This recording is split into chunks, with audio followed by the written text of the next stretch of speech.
ஆண்டவரே, இந்த காலை வேளைக்காக உமக்கு நன்றி செலுத்துகிறோம் அப்பா. தகப்பனே, நீ நல்லவரும் வல்லவரும் போதுமானவருமா இருக்கிறபடியால் உம்முடைய பிள்ளைகளை இந்த வருடத்தில் சந்திக்க என் தேவனாய் கர்த்தர் அனுகிரக செய்திட உமக்கு நன்றி. பாடின பாடல்கள், துதி, ஆராதனைகள், செப தூபங்கள் ஆண்டவரே, எல்லாவற்றிற்கும் மேலாக ஆண்டவரே, உம்முடைய பிள்ளைகள் உழைப்பின் பணத்தில் கொடுக்கப்பட்ட காணிக்கைகள், தசமபாகங்கள் ஆண்டவரே, ஊழியத்திற்காக விசேஷமாய் கொடுக்கப்பட்டவைகள் எல்லாவற்றும் அன்பின் கரங்களில் ஒப்புடுகிறோம். கர்த்தர் ஆசீர்வதிப்பீராக. அப்பா, உம்முடைய பிள்ளைகள் கொடுத்த காணிக்கைகளை எல்லாவற்றும் சுகந்த வாசனையாக ஏற்றுக்கொள்வீராக சுவாமி. கர்த்தர் நீங்கள் அப்படியே செய்கிறமைக்காய் நன்றி. பலவீனத்தின் மத்தியிலே கூட உம்முடைய பிள்ளைகள் ஆண்டவரே, உம்முடைய தாசன் வந்து இந்த இடத்துல ஆண்டவரே உடைய ஊழியத்தை நிறைவேற்றி வருகிற கிருபைகளுக்காக உமக்கு நாங்கள் நன்றி செலுத்துகிறோம். தொடர்ந்து இந்த நாளில் கூட ஆண்டவர் உம்முடைய வார்த்தைகளை ஆண்டவரை பகிர்ந்து கொள்ளும்படி எங்களை மறைத்து இந்த வினாய் கர்த்தர் தாமே வெளிப்படும்படியாக செபிக்கிறோம். உடைய பிள்ளைகளோடு கூட என்ன பேச நீ சித்தமாக இருக்கிறீரோ இந்த வார்த்தைகளை எங்களோடு மறைத்து நீங்கள் வெளிப்படும்படியாக செபிக்கிறோம். நீங்கள் பேசுங்க, நாங்கள் கேட்கிறோம். இயேசுவின் நாமத்தினால் பிதாவே, ஆமென். ஆண்டவரும் உலக ரட்சகர் மீட்பெருமா இருக்கிற இயேசு கிறிஸ்துவின் அற்புத நாமத்தினால் யாவருக்கும் காலை வாழ்த்துக்களை தெரிவித்துக் கொள்கிறோம். இந்த கால வேளையில் நம்முடைய வாழ்க்கையில் தெரிந்த ஒரு வேத பகுதி வெளிப்படுத்துகிற சுவிசேஷம் 3ஆம் அதிகாரம் கடைசி 22வது வசனத்தை நாம் வாசிக்க கேட்போம்.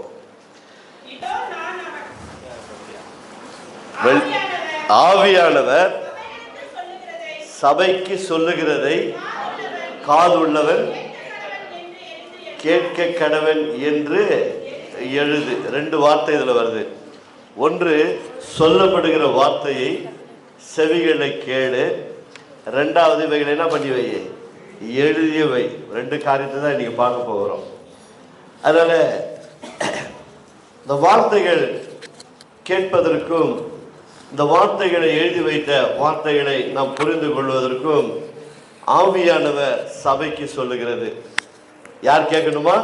காதுள்ளவர்கள் கேட்க கடவுள். இங்க எல்லாருக்கும் கொஞ்சம் செவி கேட்குதா? கேட்டா நிச்சயமா என்ன பண்ணுவீங்க? ஒவ்வொரு வாரமும் அறிவிப்பின்படி நேரத்தோடு கூட நாம் தேவனுடைய சமூகத்தில் வருவோம். ஆவியானுடைய வார்த்தை சபையில் கேட்காவிட்டால் நிச்சயமாய் வரவே முடியாது. நான் ஒவ்வொரு முறை இங்கே இல்லை, நம்முடைய சபையில் சரி, யுனைடெட் கிறிஸ்டியன் ஆர்த்தடாக்ஸ் ஃபெலோஷிப்பில் சொல்வேன், ஒரே ஒரு தீர்மானம், நாளை காலை 9 மணிக்கு ஆராதனை ஆரம்பமாக போகிறது, ஆனால் யாவரும் பகிர்ந்து கொள்ளுங்கள் அப்படின்னு சொல்லும்போது நீ என்ன இங்கே உட்காந்து தீர்மானம் பண்ணி அத்தனை மணிக்கு தான் என்னால் வர முடியும். ஒருவேளை நீ 10 மணிக்கு தீர்மானம் பண்ணிட்டாலும் நீ 7 மணிக்கெல்லாம் ஃப்ரீ ஆகிட்டா கூட வரமாட்டேன். ஏன்னா எங்கே உட்காந்து தீர்மானம் பண்ணிட்டேன். இங்கே அறிவிக்கும் பொழுதே தீர்மானம் பண்ணியாச்சு எத்தனை மணிக்கு வரோன்னு.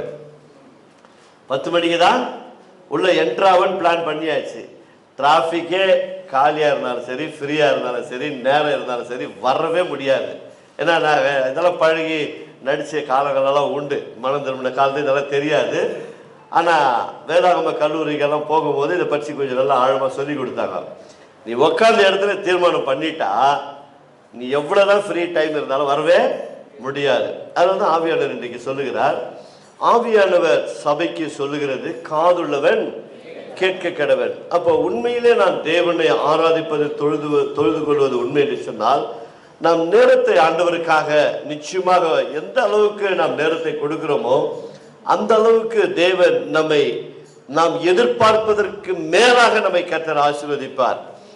ஒன்று யோவான் 1 அதிகாரத்தில் பாருங்க, 3 வார்த்தை சொல்லப்படுகிறது. யோவானுக்கு தேவன் கொடுக்கப்பட்ட அந்த வார்த்தையின் வழியாக இதே வெளிப்படுத்துகிற சுவிசேஷம் 3வது வசனம் 1 அதிகாரத்தில் 3வது வசனம் வாசிங்க. நீங்களும் இந்த தீர்க்க தரிசன வசனங்களை வாசிக்கிறவனும் கேட்கிறவர்களும் இதுல எழுதியிருக்கிறவர்களும் கை கொள்ளுகிறவர்களும் பாக்கியவான்கள், காலம் சமீபமா இருக்கிறது. அப்போ இந்த முழு புத்தகமும் என்ன சொல்லப்பட்டிருக்கிறது? தீர்க்க தரிசன வசனமாய் சொல்லப்பட்டிருக்கிறது. 3 காலங்கள், நடந்து போன காலங்கள், இப்ப நிழல் காலம், வரப்போகிற காலங்கள். 3 காலத்தையும் குறித்துதான் பரிசுத்த வேதாகமத்தில் தெளிவாய் எழுதப்பட்டிருக்கிற தீர்க்க தரிசன. இந்த தீர்க்க தரிசன வசனங்களை வாசிக்கிறவர்கள் உண்மையிலே படித்து ஓரளவுக்கு புரிந்து கொள்ளுகிற, வசனத்தை வாசிக்கக்கூடிய ஞானம் உள்ள பிள்ளைகள். 2வது, நான் படிக்கவே இல்லை அப்படின்னு சொன்னாக்கா கேட்கிறவர்கள் இல்லைங்களா? அப்போ வசனத்தை நம்ம என்ன பண்றோம்? கேட்கிறோம். இதுல எழுதியிருக்கிறவைகளை, இதுல யாரெல்லாம் எழுதுந்து? இந்த வேதாகமத்தை யாரெல்லாம் எழுதுந்து சொல்ல முடியுங்களா? மோசே எழுதினாரு, யோசுவா எழுதினாரு, தாவீது எழுதினாரு, சாலமோன் எழுதினாரு, பவுல் எழுதினாரு, லூக்கா எழுதினாரு, யோவான் எழுதினாரு, பவுல், ஆவியானவர் எழுதினாரு. அப்புறம் முக்கியமான விட்டுட்டீங்களா? கர்த்தர் யாத்ராகமத்தில் நீங்க பார்த்தீங்கன்னா முதல் முறையாக கர்த்தர் தன்னுடைய பிள்ளைகளுக்கு முதல் முறையாக 10 கற்பனைகளை தன்னுடைய கற்பலகையில தன்னுடைய விரலினாலே எழுதி கொடுத்தார். அவங்கெல்லாம் பின்னாடி எழுதுனது உண்மைதான். முதலாக எழுத்தாளராகவும் தேவனுடைய வார்த்தையாக இருந்த கடவுள் சபைக்கு சொல்லுகிறதாவது, வார்த்தையாக இருந்த கடவுள் மனித குலத்தின் தவறு செய்திருக்கிற மனிதன் எப்படி வாழ வேண்டும் என்று சொல்லி 10 கட்டளை முதல் முறையாக எழுதி கொடுத்தவர் நம் ஆண்டவராகிய கடவுள். அந்த தேவனுடைய வார்த்தை தான் இங்கு சொல்லப்பட்டிருக்கிறது. தீர்க்க தரிசன வசனங்களாய் எழுதப்பட்ட இந்த வார்த்தைகளை கை கொள்ளுகிறவர்கள் பாக்கியவான்கள். இந்த வசனத்தை எழுதும் பொழுது 10 கட்டளையில ஒரு கட்டளை அந்த எழுதுகிற மனுஷன் எப்படிப்பட்டவன் என்று உணர்ந்து கொள்ளும்படிக்கு அதுல ஒரு வார்த்தை சொல்லப்பட்டிருக்கிறது. மோசஸ் யாருங்க? மோசஸ் யாருங்க? தீர்க்கதரிசி, தேவனால் தெரிந்து கொள்ளப்பட்ட வேத மனுஷன், தேவனால் தெரிந்து கொள்ளப்பட்ட மனுஷன். ஆனால் இந்த மனுஷனிடத்தில் இந்த 2 கற்பனைகளை எழுதி கொடுத்து அனுப்பினால் தேவன் மேல் வைத்திருக்கிற இந்த வைராக்கியத்தின் நிமித்தம் அந்த ஜனங்கள் மலை விட்டு கீழே இறங்கி வரும் பொழுது அவர்கள் ஆர்ப்பாட்டத்தோடு கூட தேவனை தூஷித்து விக்கிரங்களுக்கு முன்பாக ஆடல் பாடல் பாடிக்கொண்டிருப்பதை பார்த்த உடனே என்ன வந்துருச்சு? மோசஸ்க்கு கோபம். ஆனா அவரை பத்தி சொல்லுது சாந்தம் உள்ளவர் என்று சொல்லி இல்லைங்களா? ஆனால் கர்த்தர் மேல வைராக்கியம் உள்ளவர். அதனால்தான் கர்த்தருடைய பிள்ளைகளை, எபிரேயர்களை அவர்கள் துன்புறுத்தும் போது என்ன பண்ணா? கோபம் அடைந்தவனாய் முதல் ஒரு கொலை செய்கிறான். அந்த கொலைகாரங்கிட்ட தான் என்னத்தை கொடுத்து அனுப்பிச்சாரு? எந்த கட்டளைய? 10 கட்டளைய கொலை செய்யாது இருப்பாயாக என்று சொல்லி கொலை செய்தவனிடத்தில் இந்த 10 கட்டளை கொடுத்து அனுப்பினார். இப்ப யோசிச்சு பாருங்க, நாம எல்லாம் எத்தனை பாக்கியவான்கள். யோசிச்சு பாருங்க, நம்ம எத்தனை தவறுகளை, எவ்வளோ பாவங்களை செய்திருக்கிறோம். இந்த புனித நூலை நம்மிடத்தில் எழுதி கர்த்தர் கொடுத்திருக்கிறார். ஓசியான் புஸ்தகத்திலே 8ஆம் அதிகாரத்திலே அங்கு வேதனைக்குரிய ஒரு வார்த்தையை கர்த்தர் உச்சரிப்பதை பார்க்கலாம். ஓசியான் புஸ்தகம் 8:12 நினைக்கிறேன். அங்க இடத்துல சொல்லுகிறார், என்னுடைய வேதத்தின் மகத்துவங்களை அவர்களுக்கு எழுதி கொடுத்தேன். நான் எழுதி கொடுத்தேன். யார் எழுதுனது? கர்த்தர் எழுதி தன்னுடைய மகத்துவங்களை நமக்கு கொடுத்திருக்கிறார். அவைகளை அந்நிய காரியமாய் யோசித்து விட்டார்கள்.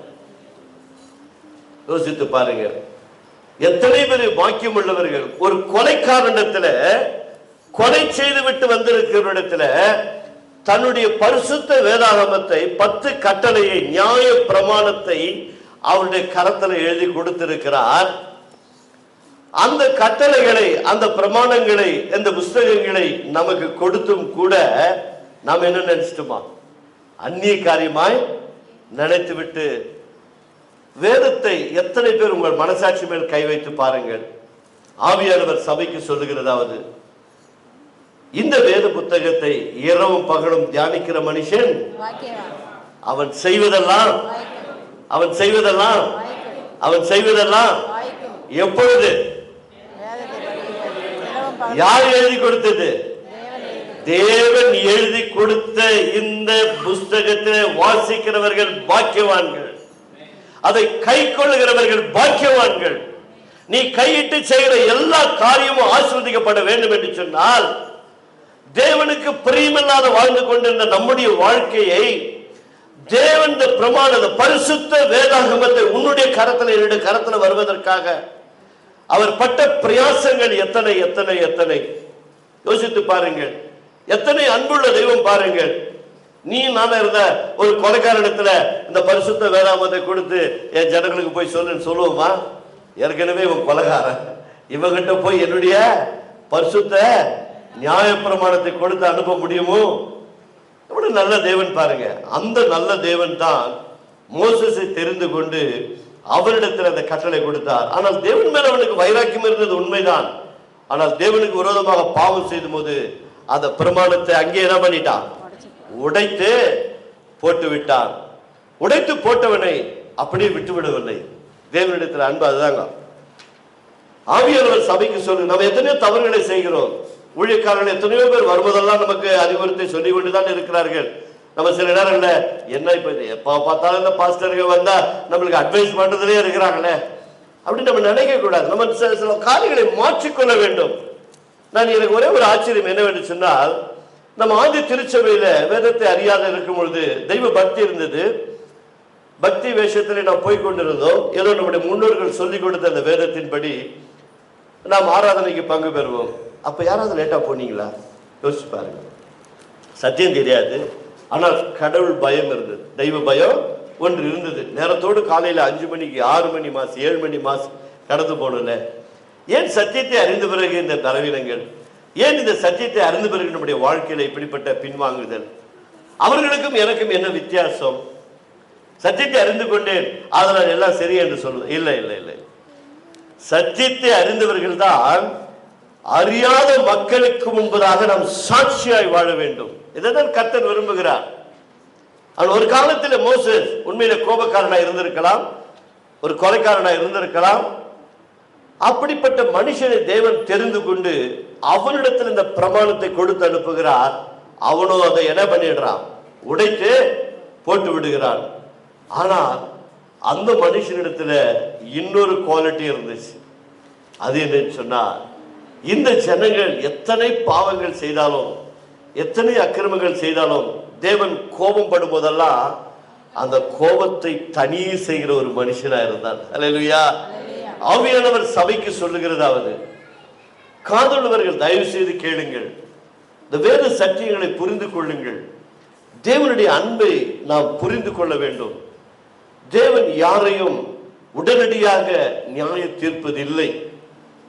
நியாய தீர்ப்பு என்று சொல்லி வரும் பொழுதே அந்த நியாய தீர்ப்புக்கு கூட சில நாட்கள் பொறுமையோடு கூட காத்திருக்கிறார். வரிசையாக நான் சொல்ல முடியும். நோவாவின் காலத்திலே உடனடியாக இந்த உலகத்தை அழித்து விடவில்லை. நோவை அழித்த பிறகு 100 வருடங்கள் அவன் கப்பல் செஞ்சான். கப்பல் செஞ்சுட்டு மழை வரப்போகுது எல்லாம் உள்ள போயிட்டு அதுக்கு ஒரு 7 நாள் வெயிட் பண்ணாரு. திருப்பி 40 நாள் வெயிட் பண்ணாரு. அப்போவாது தண்ணீர் அச்சுன்னு போகும்போது கூப்பிடுவானான்னு பார்த்தாரு. ஒருத்த கூட என்ன பண்ணல, கூப்பிடுவே இல்லை. வேதம் சொல்லுகிறது, வாரி கொண்டு போக மட்டும் அவர்கள் உணராது இருந்தார்களாம். யோசிச்சு பாருங்க. சோதம் குமார் அழித்தார், உடனடி அழித்து விட்டாரா? இல்லை. அவர்கள் பாவங்கள் தேவனுடைய சமூகத்தை போய் நோக செய்தது. அப்பொழுதும் கூட ஆபிரகாமுடைய ஜெபத்தை கேட்டு லோத்து என்ன பண்ணாரு? அவன் அப்ப கூட தயங்கிக்கிறான் பாருங்க. போகிறதுக்கு அந்த இடத்த விட்டு வர்றதுக்கு மனசே இல்ல. போய் கையை பிடிச்சி இழுத்துட்டு வந்து விடுறாங்க. போயிட்டே அந்த மலை. நாங்கள் அப்ப கூட ஒரு ஆலோசனை சொல்லியிருக்கிறோம், ஐயா அந்த பக்கம் ஓட முடியாது பாருங்க. சரி போ, உன் வார்த்தையின்படி ஆகட்டும், போய் பறிச்சுக்கையா போய் அப்படின்னு சொல்லிட்டு அவனை சரி போறியா போ, நான் காட்டுற வழி நீ போக தயாரா? இல்ல பரவாயில்ல போ, இப்படி போன்னு சொல்லிட்டு அந்த சோதம் குமரும் அன்றைக்கு நியாய தீர்க்கப்பட்டது. இப்படி எத்தனை நீங்க பழைய ஏற்பாடுல பாத்தீங்கன்னா உடனடியாக யாரை கூட என்ன பண்ணல, நியாயம் தீர்க்கப்படவில்லை. மோசேசுடைய பிரமாணத்தை கூட பாருங்க, 2 சாட்சி வர வரைக்கும் காத்திருக்கணும். உடனே அவன் கோயிலுக்கு வரணும் கல் அடிச்சு கொண்டுன்னு சொல்ல, 2 பேர் வந்து சொல்லணும் மோசஸ் கிட்ட, பாஸ்டர் மோசஸ் இந்த 2 ஆளுங்க போய் என்ன பண்ணியிருந்தாங்க, ஆராதனைக்கு வராம வேலை செஞ்சுட்டு இருந்தாங்க அப்படின்னு 2 பேர் வந்து சாட்சி சொன்ன பிறகு அப்புறம் தான் கல் அடிச்சா கொள்ளுனாங்க. உடனே அவர் கோயிலுக்கு போகணும்னா அங்கே போட்டு தள்ளில கடவுள். அப்ப எல்லாவற்றிற்கும் நீடிய பொறுமை உள்ளவராய் தேவன் காத்திருக்கிறார். இன்றைய காலங்களோட கூட பாருங்க, இந்த அமெரிக்காலலாம் இந்த தீயெல்லாம் விபத்து நடந்துச்சு, இது கூட நிறைய புரளிகள்லாம் வந்துச்சு. என்ன வந்துச்சு? அவர்கள் அந்த அந்த இடத்துல ஒரு பெண்மணி என்ன சொல்லிடுச்சான்? சொல்லுங்க, நியூஸ் பார்த்தவங்க மட்டும் சொல்லுங்க. அங்கே ஒரு பெண்மணி ஒன்று சொல்லிடுச்சா, அதனால இந்த தீ வந்துடுச்சா. சொல்லுங்க, யார் சொல்றது? யார் பார்த்தது யூடியூப்ல? பார்க்காதவங்க மாதிரி சீரியஸாக பார்க்குறீங்க. தீப்பற்றி எரிஞ்சதுக்கு அந்த அம்மா ஒரு வார்த்தை சொல்லிச்சா. என்ன சொல்லிச்சா? கடவுள் இல்லை. கரெக்டா? ஞாபகம் வந்துச்சு. யாரும் பார்க்குறீங்களா? ரொம்ப பரிசுத்தவான்கள், உண்மையிலே கடவுளுக்கு நன்றி. அங்கே ஒரு அம்மா சொல்லிச்சா, கடவுள் இல்லவே இல்லை, அதனால எங்களுடைய ஞானம், எங்களுடைய அறிவு, எங்களுடைய இதுதான் அப்படின்னு சொல்லி ரொம்ப புகழ்ந்து பேசிட்டு கடவுளே இல்லைன்னு சொல்லிடுச்சான். அது சொன்னதுனால என்ன ஆயிடுச்சான் அமெரிக்காவில்? அந்த தேசம் முழுவதுமாக இருந்து கொண்டு, நான் சொல்றேன், லூக்கா 13ஆம் அதிகாரம் 3-4 வசனங்களை வாசித்து பாருங்க. சீலோவில ஒரு கட்டிடம் விழுந்து 18 பேர் இறந்து போனார்களாம். எவ்வளவு பேரு? கர்த்தர் கணக்கு வச்சுக்கிறாருங்க. ஆவியானவர் சபைக்கு சொல்லுகிறாவது 18 பேர் மரித்து போனார்களாம். கர்த்தர் சொல்லுகிறார், இவர்கள் எல்லோரும் பாவிகளா? இந்தியாவில் சென்னையில் மற்றும் பாண்டிச்சேரி பகுதியெல்லாம் சுனாமி வந்துச்சு. ஆராதனை செஞ்சு கொண்டு போகும்போதே போயிட்டாங்க. அவங்களாம் பாவிகளா? இல்லையே. மனிதனுடைய தவறுனால் இவைகள், இந்த விளைவுகள் எல்லாம் வருகிறது, அவ்வளவுதான். கடவுள் யாரும் உடனடியாக என்ன பண்றதில்ல, தண்டிப்பதில். அது குறிப்பா அந்த புதிய ஏற்பாட்டுல கிருபையின் காலத்தில் வாழ்ந்து கொண்டு இருக்கிறோம். வேதம் சொல்லுகிறது, நீடிய சாந்தம் உள்ளவராய், நீடிய பொறுமை உள்ளவராய் இருக்கிறார். ஒருவரும் கெட்டு போகக்கூடாது என்று சொல்லி நீடிய பொறுமை உள்ளவராய் இருக்கிறார். ஆனால் சொல்லப்படுகிற வார்த்தைகளை கேளுங்கள், எழுதப்பட்டு இருக்கிற வார்த்தைகளை வாசியுங்கள், அதன்படி உங்கள் வாழ்க்கையை அமைத்துக் கொள்ளும் பொழுது அவர்கள் தான் பாக்கியவான்கள் என்று வேதம் தெளிவாய் போதிக்கிறது. ஆனால் உடனடியாக சில நியாய தீர்ப்புகள் வருவதில்லை. அந்த நியாய தீர்ப்புகள் எப்படி வருகிறது என்று சொல்லி இன்னும் சில உதாரணங்களை சொல்லுகிற கவனிங்கள். ஒரு தகப்பன் தன் பிள்ளை காலேஜுக்கு போகுது, மற்ற பிள்ளைகள் எல்லாம் அவங்க அப்பா அம்மா கஷ்டப்பட்டு என் பிள்ளை நல்லா இருக்கணும், பஸ்ஸுலெல்லாம் போய் கஷ்டப்படக்கூடாதுன்னு ஒரு பைக்கை வாங்கி என்ன பண்ணுறாரு, ஒரு அப்பா கொடுத்தாரு. ரெண்டாவது பிள்ளை பார்க்குது, பார்ப்பா அந்த அப்பா என்ன பண்ணாரு, பைக் வாங்கி கொடுத்துட்டாரு காலேஜுக்கு போகிறதுக்கு. என்னப்பா நான் கூட பார்ப்பா அப்படின்னு இந்த அப்பா கொஞ்சம் மனது இருக்கிறாரு. இந்த பிள்ளைய பார்த்துட்டு அந்த அப்பாவுக்கு அந்த பிள்ளை சொல்லுது. இப்படியே சொல்லி சொல்லி சொல்லி பிள்ளைங்க என்ன பண்ணிடுது, அவரை பாரு, இவரை பாரு, அவங்கள பாரு, இவங்கள பாருன்னு. சரி, கஷ்டத்தையோ கண்ணீரில் இருக்கிற அப்பா அம்மா என்ன பண்ணுறாங்க, கடமை உடம்பப்பட்டு என்ன வாங்கி கொடுக்குறாங்க, பைக்கை வாங்கி கொடுத்தாங்க. அவர் வேகமாக போய் முட்டி செத்து போனது யார் காரணம்? இப்போ அப்பாவா கடவுளா யாரு? புரியுதுங்களா? அவங்க தானே. அப்பா அம்மாவா நீ போய் முட்டி மோதி செத்து போயிடு அப்படின்னு வண்டி வாங்கி கொடுத்தாங்க. எந்த பாவம் செய்யவே மாட்டாங்க இல்லைங்களா? நல்ல கெட்ட தகப்பனே, டே நான் தான் கெட்டு போயிட்டேன் நீயும் கெட்டு போயிடாதரா அப்படிதான் சொல்லி கொடுப்பாங்க இல்லையா? ஒரு நல்ல தகப்பன் தன் பிள்ளை நன்றா இருக்கட்டும், நல்லா போய் படித்து கொண்டு வரட்டும், அந்த பிள்ளை எதிர்காலம் நன்றா இருக்கட்டும் சொல்லிதான் பல அவமானங்களை சந்தித்து, பல இடத்துல கடன் வாங்கின இடத்துல கை கட்டி நின்று, வீட்டில் என்னதான் உரிமையா இருந்தா கூட பிள்ளைகளாம் கவனிக்கணும்.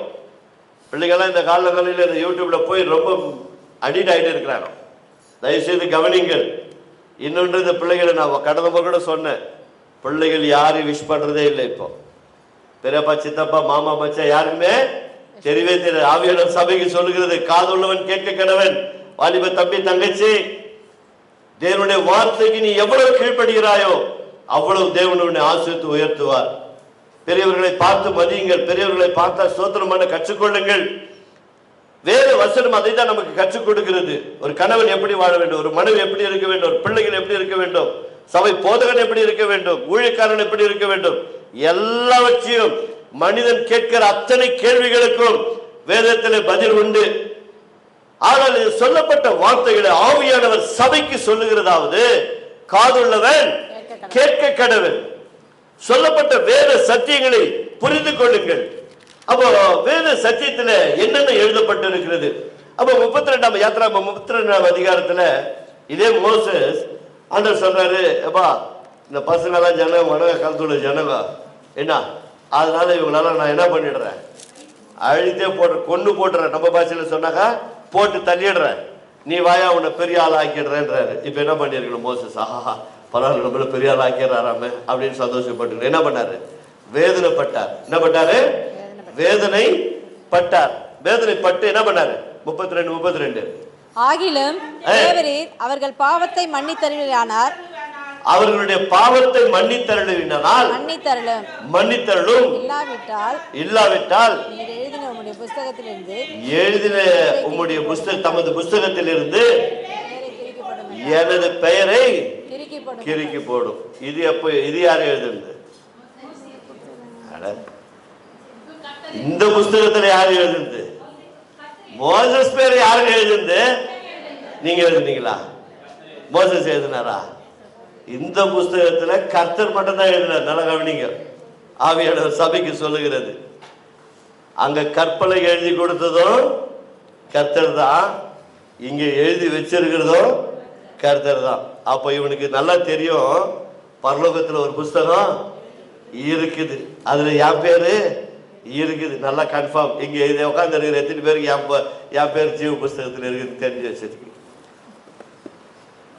ஆவியானவர் சபைக்கு சொல்லுகிறது, அது என் பேரு எங்க இருக்குது? எங்க இருக்குது? ஜீவ புஸ்தகத்துல இருக்குது.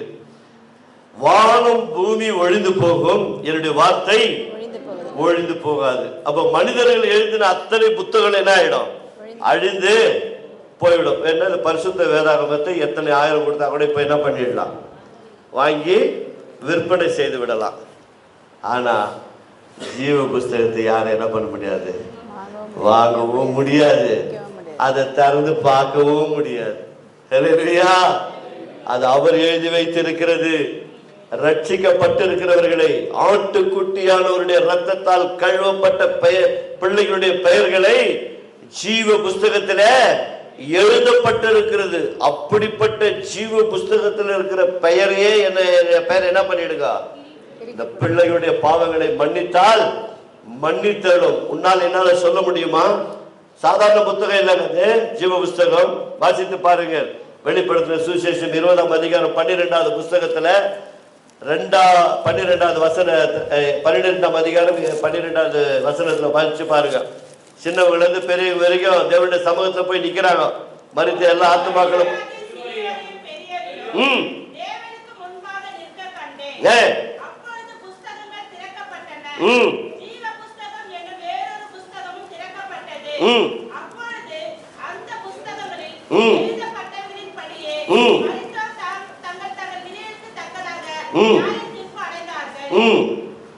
வாசிக்க. மரணமும் பாதாளமும் தங்களில் மரித்தோரை ஒப்புவித்தன. யாவரும் தங்கள் தங்கள் கிரியைகளின்படியே நியாயத்தீர்ப்படைந்தார்கள். அப்பொழுது மரணமும் பாதாளமும் அக்கினி கடலிலே தள்ளப்பட்டன. இது இரண்டாம் மரணம். ஜீவ புஸ்தகத்திலே நல்லா கவனிங்க. ஜீவ புஸ்தகத்திலே எழுதப்பட்டவனாக காணப்படாதவன் எவனோ அவன் அக்கினி கடலிலே தள்ளப்படுவான். யாருங்க? யார் பெயர் அந்த புத்தகத்தில் இல்லையோ, அந்த ஜீவ புஸ்தகத்தில் யார் பெயர் எழுதப்படவில்லையோ அவர்கள் எங்கே போவார்கள்? அப்போ இன்றைக்கு நம்மை நாமே பரிசோதித்து பார்ப்போம். ஆவியானவர் சபைக்கு சொல்லுகிறதாவது, காதுள்ளவன் கேட்க கடவன். ஆண்டவரே, எங்கோ வாழ்ந்து கொண்டிருந்தேன், எங்கோ இருந்தேன், எப்படியோ இருந்தேன், யாரோ ஒரு மனுஷர்கள் வழியாய், கணவன் வழியாய், மனைவி வழியாய், பிள்ளைகள் வழியாய், அல்லது ஊழியக்கார வழியாய், ஏதோ ஒரு நற்செய்தி கூட்டத்தில் அல்ல தொலைக்காட்சி மூலமாக ஏதோ ஒரு விதத்துல நான் இந்த சத்தியத்தை அறிந்து கொண்டேன். ஆண்டவரே, அறிந்து கொள்ளும்படி கர்த்தர் உதவி செய்தீங்க. ஆனால் நான் இன்றைக்கு ஆவியானவர் சொல்லுகிறபடி கேட்கிறேன். ஆண்டவரே, என் பெயர் உம்முடைய புஸ்தகத்தில் இருக்குதாப்பா? கொஞ்சம் கேட்டு பாருங்க. அப்படியே நம்முடைய கண்களுக்கு முன்பாக நாம் என்னென்ன செய்கிறோம் என்பதை தேவன் வெளிப்படுத்துவார். ஜீவ புஸ்தகத்திலே பெயர் எழுதப்படாதவன் எவனோ அவன் அக்கினி கடலில் தள்ளப்படுவான். ஆனால் தேவன் அது எழுதுகிறது. நாம யாரும் போய் அங்க எழுத முடியாது. 10 கற்பனைகளை கர்த்தர் எழுதி கொடுத்தார். அதுபோல இந்த புஸ்தகத்துல யாருடைய பெயர் இருக்க வேண்டும் என்று அவர்தான் எழுத வேண்டும். அவர் எழுதப்பட்ட புஸ்தகத்தை தான் நம்முடைய கரத்துல எழுதிவை என்று சொல்லி தன்னுடைய ஊழியக்காரனுக்கு அநேகருக்கு வெளிப்படுத்தினார். நண்பார்ந்தவர்களே, கடினமான காலத்தில் வாழ்கிறோம். பாவம் நிறைந்திருக்கிற உலகத்தில் வாழ்ந்து கொண்டிருக்கிறோம். அக்கிரமம் நிறைந்து கொண்டிருக்கிற உலகத்தில் வாழ்ந்து கொண்டிருக்கிறோம். அநியாயம் துரோகம் நடந்து கொண்டிருக்கிற உலகத்தில் வாழ்ந்து கொண்டிருக்கிறோம். எனக்கு ஒரே ஒரு ஆசை என்ன அப்படின்னு சொன்னா, உலகமே பாவத்துல முழுகி இருக்கும் போது இந்த ஒரு மனுஷன் மட்டும் எப்படியா நீதிமானா வாழ்ந்தான் அப்படின்னு சொன்னா, அன்றைக்கு எந்த சபையும் இல்லை, அன்றைக்கு எந்த போதகரும் இல்லை, அன்றைக்கு எந்த வழிநடத்தல் யாருமே இல்லை, வேதமே ஒன்றும் தெரியாது. அன்றைக்கு வாழ்ந்து கொண்டிருந்த காலத்திலே ஒரு மனுஷன் நீதிமானாய் நோவா வாழ்ந்திருப்பான் என்று சொன்னார். இன்றைக்கு இத்தனை வசதிகள் தேவன் நமக்கு கொடுத்திருக்க ஏன் நம்மால் வாழ முடியாது? ஒரு நல்ல முடிவு எடுக்க வேண்டும். ஆவியானவரே, நீங்க சொல்றதை நான் கீழ்ப்படுகிறேன் சுவாமி, அதற்கு வேண்டிய பலனை எனக்கு கொடுங்கன்னு கேட்கணும். நம்ம அதை கேட்கறது இல்லை. எனக்கு வேதம் தெரியும், தேவனை நான் ஆராதிக்கிறேன், இவர்தான் ரட்சகர், இவர்தான் மீட்பர், இவர்தான் எல்லாம் தெரியும், ஆனால் நடந்தாயா என்று கேட்கும் பொழுதுதான் அங்குதான் கேள்விக்குறி வருகிறது. நான் இந்த வேதம் சொல்லுகிறபடி வாழ்ந்தேனா என்று சொல்லும் போதுதான் கேள்விக்குறி வருகிறது. அப்ப இதே வேதாகமத்தை, இதே கற்பலகையை எழுதி கொடுத்த அந்த கடவுள் என்ன செய்கிறார்? மீண்டும் அவனை அழைக்கிறார். வா, ஏறி வா, ஏறி வா, என்னுடைய சமூகத்தில் வா. எந்த கொலை செய்த மோசேசிடத்தில் தன்னுடைய பிரமாணங்களை கொடுத்தாரோ அவன் உடைத்து போட்ட அதே மோசேஸ் மீண்டுமா ஏறி வா என்று அழைக்கிறார். மீண்டுமாய் அவன் ஏறி போகிறான். வேதம் சொல்லுகிறது, யாத்திராகமம் 34 அதிகாரம் 27, 28 வசனங்களை நீங்கள் பார்ப்பேன் என்று சொன்னால், அங்கே அந்த மோசேஸ் இரவும் பகலுமாக 40 நாள் சாப்பிடாமலும் உண்ணாமலும் இருந்து தேவனுடைய அந்த 10 கட்டளையை நீ எழுது என்று சொல்லுகிறார். அல்லேலூயா. நீ இப்ப எழுது, நான் எழுதி கொடுத்த அந்த பிரமாணங்களை இப்பொழுது நீ எழுது. எத்தனை நல்ல தெய்வம் இல்லைங்களா? உடைத்து போட்டது உண்மைதான், பிரமாணங்களை நீ கோபப்பட்டு எரிந்து விட்டது உண்மைதான். மீண்டுமாய் நான் சொல்லுகிறேன், மீண்டுமாய் இப்பொழுது நீ எழுது. உடைய இதயத்தில் அவருடைய வார்த்தையை எழுதுவாயா? இதைதான் நீதிமொழிக்காரர் சொல்லி எழுதி வச்சிருந்தான். சாலமோன் சொன்ன இல்லைங்களா? நம்ம என்ன சொன்னான்? இந்த வார்த்தைகளை உன் இதய பலகையில எழுதிக்கொள், உன் சுய புத்தியின் மேல் சாயாதே, உன் சுய புத்தியின் மேல் சாஞ்சி விடாதே. தேவனுடைய பார்வையில மனுஷனுடைய பார்வையில தயவு கிருபை கிடைக்கணுமா? இந்த இதய பலகைகளை எழுதிக்கொள். இந்த இதய பலகைகளை எழுதி கொள்ளும் போது பல ஆசீர்வாதங்கள் உண்டு, ஆயுசு நாட்கள் உண்டு. தேவன் உன்னோடு கூட இருக்கிறார். நீதிமொழி 3:1 10 வரைக்கும் படிச்சு பாருங்க. தேவனுடைய வார்த்தை, என் மகனே, என் மகனே, என் வார்த்தையை கேள், செவி கொடு. இந்த வார்த்தை உன் இதய பலகைகளை எழுதிக்கொள், உனக்கு தீர்க்க ஆயுசை கொடுக்கிறேன், சத்தியம் உன்னை விட்டு விலகாது. அந்த சத்தியம் உள்ள தேவன் உன்னோடு கூட இருப்பார். நீ தவறும் போது உனக்கு உணர்த்துவார், நீ தவறு செய்யும் போது உன்னை தடுத்து நிறுத்துவார், உன்னை அறியாமல் நீ போகும்போது கர்த்தர் உன்னை தடுத்து நிறுத்துவார். அதனால் இந்த வேத புத்தகத்தை, அதை உடைத்து போட்ட அந்த மோசேசுடைய கரத்துல மீண்டுமா அதே பிரமாணத்தை எழுத வைத்தவர் அந்த தேவன் உன்னையும் என்னை நேசிக்கிறார். மீண்டும் ஆவியான நமக்கு சொல்லுகிறது, மகனே மகளே, இந்த தீர்க்கதரிசன புஸ்தகத்தில் சொல்லப்பட்டவைகளை கேட்டவைகளின்படி வாழ்கிறவர்கள் தான் பாக்கியவான்கள். இயேசு இந்த பூமியில் வரும்போது சொன்னார், யோவான் 10 அதிகாரம் 3வது வசனத்தை யாராவது எடுத்தவர்கள் வாசியுங்கள். என்ன அருமையாக சொல்லுகிறார் பாருங்க. ஆவியானவர் சபைக்கு சொல்லுகிறது, வாசலை காக்கிறவன், வாசலை காத்து கொண்டிருக்கிறவன் அவனுக்கு திறக்கிறான், அவனுக்கு திறக்கிறான். ஆடுகளும் அவன் சத்தத்துக்கு செவி கொடுக்கிறது, அவனுடைய சத்தத்திற்கு செவி கொடுக்கின்றது. அவன் தன்னுடைய ஆடுகளை பெயர் சொல்லி கூப்பிட்டு அவைகளை வெளியே நடத்தி கொண்டு போகிறான். அவைகளை வெளியே நடத்தி கொண்டு, கரங்களை தட்டி ஆண்டவருக்கு நன்றி சொல்வோம்.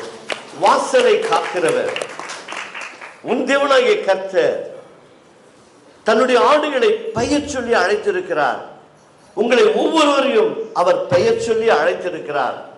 நீ நான் தெரிந்து கொள்ள வேண்டாம், ஏதோ யாரோ அழைத்தார்கள், இல்லைங்க, அவங்க மூலியமா கர்த்தருடைய அழைத்திருக்கிறார்.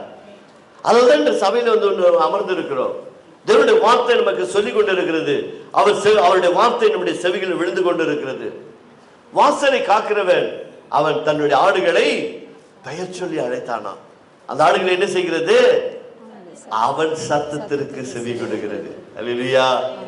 ஆவியானவர் சொல்லுகிறது, சபை உள்ளவர்கள் கேட்பீர்கள் என்று சொன்னார். தேவனுடைய வார்த்தைக்கு அவருக்கு பின் 4வது வசனம் வாசிங்க, என்ன அருமையா இருக்கு பாருங்க. அவன் தன்னுடைய ஆடுகளை வெளியே விட்ட பின்பு அவைகளுக்கு முன்பாக நடந்து போகிறான். யாரு? உன் தேவன், உன்னை பெயர் சொல்லி அழைத்த தேவன், உன்னை தெரிந்து கொண்ட தேவன், உன்னை நேசிக்கிற தேவன், உன் பாவங்களை மன்னிக்கிற தேவன், உன்னை ரட்சித்த தேவன், உன்னை வாழ வைக்கிற தேவன், உனக்கு ஞானத்தையும் பலத்தை கொடுத்த தேவன், நீ கேட்கிற எல்லாவற்றையும் கொடுத்த தேவன் அவைகளுக்கு முன்னதாக செல்லுகிறானா. ஏன் என்று சொன்னால், அந்த ஆடுகளுக்கு முன்னாக போகிறார் என்று சொன்னால் அதிலும் ஒரு காரணம் இருக்கிறது. நீ போகிற பாதையிலே பிசாசானவன் பலவிதமான கற்களையும் முற்களையும் விதைத்திருக்கிறான். நீ நடந்து போகும்போது உன் கால்கள் அங்கே குத்தி காயப்பட்டு நீ வேதனைப்படுவாய். அதனால் உன் வாழ்க்கையின் இந்த பயணத்திலே நீ தவறி போய்விடக் கூடாது என்று சொல்லி அவன் வைத்திருக்கிற அந்த கண்ணில் இருந்து நீ தப்பித்து வாழ வேண்டும் என்று சொல்லி அவர் உனக்கு முன்பதாக கடந்து போய் அவைகள் எல்லாம் விலக்கிவிட்டு நீ நன்றாய் நடந்து வர வேண்டும், உன் வாழ்க்கை பயணம் நன்றாய் இருக்க வேண்டும் என்று சொல்லி அந்த ஆடுகளுக்கு முன்பதாக அவர் கடந்து போகிறார். அந்த மேய்ப்பனுக்கு முன்பாக தான் யார் போகிறது? பெயர் சொல்லி அழைத்த நாம் அவருக்கு பின்னாக போகிறோம். வாசிங்க, என்ன அருமையா இருப்பார். ஆடுகள் அவன் சத்தத்தை கேட்டு அறிந்திருக்கிறபடியால், என் அன்பார்ந்த தேவ பிள்ளைகளை, இங்கு அமர்ந்து கேட்டுக்கொண்டிருக்கிற தேவனுடைய பிள்ளைகளை, ஆவியானவர் சபைக்கு சொல்லுகிறதாவது, ஆடுகள் தன்னுடைய தேவனுடைய வார்த்தைக்கு செவி கொடுத்து இருக்கிறபடியால் யாருக்கு பின் செல்கிறது? நம்மை அழைத்த தேவனுக்கு பின்னாக நாம் செல்லுகிறோம். வேற இந்த உலகத்தில் யார் நம்மை கூப்பிட்டாலும் யார் நம்மை அழைத்தாலும் அவர்களுக்கெல்லாம் நாம் பின் செல்லக்கூடாது. உலகத்தில் பல மாய்மான்மான போதனைகள் இருக்கிறது, மாய்மான்மான காரியங்கள் இருக்குது, கள்ள காரியங்கள் இருக்கிறது, பல தீமையான காரியங்கள் இருக்கிறது. எத்தனை காரியங்கள் இருந்தாலும் கூட கர்த்தர் நல்லவராய் இருக்கிறார். நம்மை நேசிக்கிற தேவன் நம்மை கைவிடுவதில்லை. அவர் நம்மை அழைத்து செல்லுகிற தேவனாய் இருக்கிறார். நீ இடரை விழுந்து விடக்கூடாது, நீ தவறிவிடக் கூடாது என்று சொல்லிதான் அவர் உனக்கு முன்பதாக கடந்து போகிறார். அந்த தேவனுக்கு செவி கொடுக்கிற பிள்ளைகளை ஒரு நாள் என்ன பண்ண மாட்டாரு? கைவிடவே. அவர் நல்ல தேவனுங்க. இன்னொரு வசனம் அதிலே வாசி, 27, 28 என்ன அருமையா சொல்றாரு பாருங்க. உன்னை பத்தி என்னை பத்தி தன் கணவன் கூட சில நேரங்களில் நம்புறதில்லை, மனைவி சில நேரங்களில் நம்புறதில்லை, பிள்ளைகள் நம்புறதில்லை இல்லைங்களா? இங்க பாருங்க, கர்த்தர் உன்னை எப்படி நம்புறார் பாருங்க. என் ஆடுகள் யாருக்கு? யார் சத்தத்திற்கு? உலகத்துல நிறைய சத்தம் இருக்குதுங்க, அந்த சத்தத்துக்கு இல்லைங்க, தேவன் சொல்லுகிற கூப்பிடுதலை யாரு அறிந்திருக்கிறதா? அவருடைய ஆடுகள். உன்னை பெயர் சொல்லி அழைத்தார் இல்லையா, உன் மேல அவர் நம்பிக்கை வச்சுக்கிறாருங்க. அவர் சொல்றாரு, என் ஆடுகள் என் சத்தத்திற்கு செவி. கரங்களை தட்டி ஆண்டவருக்கு நன்றி சொல்வோம். உங்க மேல எவ்வளவு அன்பு வச்சிருக்கிறார் பாருங்க. உங்களை நேசிக்கிற தேவனுங்க, உன்னை நான் நேசிக்கிற தேவன், உங்களை அரவணைக்கிற தேவன், உங்களை காக்கிற தேவன், உங்களை சரிப்படுத்துகிற தேவன், உங்களை வழிகள் எல்லாம் சீர்படுத்துகிற தேவன். என் நாடுகள் எனக்கு செவி கொடுக்கின்றது, வேற யாருக்கு செவி கொடுக்காதுங்க. அப்ப நீ தேவனுக்கு செவி கொடுக்கிறாய் என்று சொன்னால் தேவன் சொல்கிறார், என்ன சொல்றார் பாருங்க, என்ன மாதிரி வாக்குத்தத்தம் பண்றார். நானும் என் ஆடுகளை அறிந்திருக்கிறேன். எவ்வளவு ஜோர கை தட்டணும் தெரியுங்களா? ஜன்னல் எல்லாம் உடஞ்சிட்டு இருக்கணும். என் ஆடுகள் யாருக்கு செவி கொடுக்கிறதா? எனக்கு செவி கொடுக்கிறது. ஆதலால் செவி கொடுக்கிற ஆடுகளுக்கு கர்த்தர் சொல்லுகிறார், அவைகளை நான் அறிந்திருக்கிறேன். எவ்வளவு அன்பு தெய்வ தெய்வம் பாருங்க. உன்னை எந்த அளவுக்கு அவர் அறிந்திருந்தால், என் ஆடுகள் எனக்கு செவி கொடுக்கிறது, நான் அவைகளை அறிந்திருக்கேன். வாசிங்க, அவைகள் எனக்கு பின்னாக தான் செல்லலாம். இந்த உலகத்தின் மாய்மாலத்துக்கு போகவே போகாது. இதெல்லாம் மாயே. சகோதரர் வாசிக்கும் போது சொன்னார் இல்லையா, பூவை போல சாம்பலை போல சாய்ந்து போகிற காரியமாய் உலகத்தில் வாழ்ந்து கொண்டு இருக்கிறோம். இவைகள் மத்தியிலே கர்த்தர் சொல்லுகிறார், அவைகள் எனக்கு பின் செல்லுகிறது. வாசிங்க, ஹல்லேலூயா. உங்களுக்கு என்ன கொடுத்திருக்கிறாரா? நித்திய வாழ்வு கொடுத்திருக்கிறாருங்க. இது உலகத்துல எந்த மனிதனால கொடுக்க முடியாது, எந்த பரிசுத்தவான்களால கொடுக்க முடியாது. இங்கு பேசிக்கொண்டிருக்கிற இந்த எப்பேற்பட்ட தேவ ஊழியர்களால் கொடுக்க முடியாது. இவருக்கே நித்திய ஜீவன் கர்த்தர் கொடுத்தால் தான் நானே நித்திய ஜீவனுக்குள்ள போக முடியும். என் பெயரே அந்த ஜீவ புஸ்தகத்தில் எழுதப்பட்டிருந்தால் தான் நான் அங்கு போக முடியும். அந்த தேவன் சொல்லுகிறார், என்னுடைய ஆடுகள் எனக்கு செவி கொடுக்கிறது, ஆதலால் அவைகளை நான் அறிந்திருக்கிறேன், அவைகள் எனக்கு பின் செல்கிறது, அந்த பின் செல்கிற ஆடுகளுக்கு நான் ஒன்றை வைத்திருக்கிறேன், அதுதான் நித்திய வாழ்வு. ஹல்லேலூயா. அது இன்னொரு வார்த்தை சொல்றார் பாருங்க, வாசி 28. அவைகள் ஒரு காலம் கெட்டு போவதில்லை. ஹல்லேலூயா. உண்மையிலே நீ செவி கொடுத்து பாருங்க, உங்க வாழ்க்கையை நீங்க தவறு செய்யவே மாட்டீங்க, தவறுக்கு போவே மாட்டீங்க. ஏன்? நீ அவர் அறிஞ்சிருக்கிற, அவர் உன்னை அறிஞ்சிருக்கிறாரு. எப்படிங்க தவறு வரும்?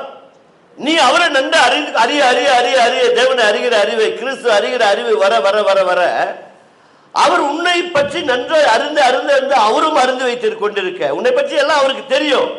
நீ எந்த அளவுக்கு அவரை பற்றி அறிகிற அறிவினால் நிரம்புகிறாயோ தவறு செய்ய போகவே மாட்டீங்க. தவறு செய்கிற எண்ணங்கள் வந்தாலும் கூட அவரை உதறி தள்ளி விடுவீர்கள், அந்த தவறுகளை உதாசீனம் செய்து விடுவீர்கள். ஏன்? நீங்கள் தேவனை அவருடைய சத்தத்துக்கு செவி கொடுத்திருக்கிறீர்கள், அவருடைய வார்த்தைக்கு நீங்கள் இணங்கி இருக்கிறீர்கள், அவருடைய அன்பில இணைக்கப்பட்டு இருக்கிறீர்கள், அவருடைய வார்த்தையில இணைக்கப்பட்டு போயிருக்கிறீர்கள். ஆதலால் இந்த உலகத்தின் காரியத்துக்கு நீங்க என்ன பண்ண மாட்டீங்க? செவி கொடுக்கவே மாட்டோம். எந்த அளவுக்கு உன்னை பற்றி என்னை பற்றி கர்த்தர் அறிந்து நமக்கு வாக்குத்தத்தம் பண்ணுகிறார், ஒரு காலம் என்னுடைய ஆடுகள் எனக்கு செவி கொடுக்கிறபடியால் கெட்டு போவதே இல்லை. அடுத்தது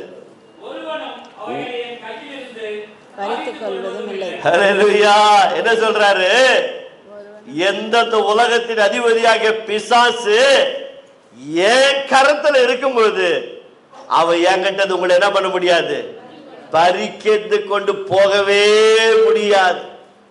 நீ நான் நினைக்கலாம் நான் ஏதோ தவறு செஞ்சுட்டேன், இல்லைங்க. ஆவியானவர் சபைக்கு சொல்லுகிறது, காதுள்ளவன் கேட்க கடவன். நீ உண்மையிலே செவி கொடுத்து அவருடைய வார்த்தையின்படி நடப்பா என்று சொன்னால் நீ கெட்டு போகவும் போவதில்லை. நீ தேவனுடைய சித்தத்தின்படி வாழ்வாய், தேவ சித்தத்தை நிறைவேற்றுவாய், தேவ சித்தத்திற்காகவே வாழ ஆரம்பித்து விடுவாய். அவைகள் ஒரு காலம் கெட்டு போவதில்லை. அதோடு மாத்திரமல்ல, அவருடைய கரத்திலிருந்து பறித்து கொள்வதும் இல்லை. அந்த கரத்தை பார்க்க போகிறோம் இன்னைக்கு. அந்த கரத்தை எப்படி இருக்குதுன்னு பார்க்க போகிறோம். வாசிங்க. அவைகளை தந்தை எனக்கு கொடுத்த அந்த பிள்ளைகள் ஆடுகளை என்னிலும் பெரியவராய் இருக்கிறார். ஹல்லேலூயா. அப்போ வேதம் என்ன சொல்லுகிறது? வாசித்து பாருங்கள். யோவான் அதே நற்செய்தி நூல் 5ஆம் அதிகாரம் 38 வாசிச்சுட்டு அப்புறம் 39 வாசிங்க. வெறும் 39 மட்டும் எல்லாருக்கும் தெரிஞ்ச பகுதி.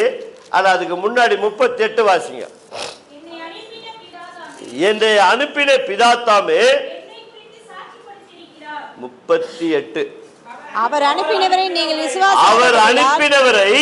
விசுவாசியாதபடியால் நீங்கள் விசுவாசிக்காதபடியால். இதெல்லாம் யாருங்க? அவருக்கு செவி கொடுக்காத ஆடுங்க. எதுங்க? அவருக்கு செவி கொடுக்காத ஆடுகளை பற்றி சொல்றாரு. அவர் அனுப்பினவரை நீங்கள் விசுவாசியாதபடியால் அவருடைய வசனம் உங்களிலே நிலைத்திருக்கவில்லை. ஏன்? நிறைய பேர் என்ன படிக்கிறையா, டெய்லி படிக்கிறையா, ஒரு வசனம் கூட ஞாபகம் இருக்க மாட்டேங்குது. ஏன் ஞாபகம் இல்லைன்னா அவர் ஒன்றும் என்ன பண்ணல, விசுவாசிக்க ஆரம்பிக்கல. இவர் தான் என் ரட்சகர், இவர் தான் என் மீட்பர், இவர் தான் என் ஜீவ புஸ்தகத்தில் பெயர் எழுதி வச்சுக்கிறவர், இவர் தான் எழுதி நம்ம கரத்தில் கொடுத்திருக்கிறவர், இவர் தான் எல்லாவற்றையும் எல்லா தேவ ஊழியர்களை மறைத்து எழுதி நம்ம கரத்தில் கொடுத்து இன்னைக்கு சொல்லிட்டு இருக்கிறார். ஆவியானவர் சபைக்கு சொல்லுகிறது, காதுள்ளவன் கேட்க கடவன்னு இவர் தான் எல்லாமே பண்ணி வச்சிருக்கிறார்னு இன்னும் நிறைய பேர் என்ன பண்ணல, விசுவாசிக்கவில்லை. இப்ப வாசிங்க. வேத வாக்கியங்களை ஆராய்ந்து பாருங்கள்.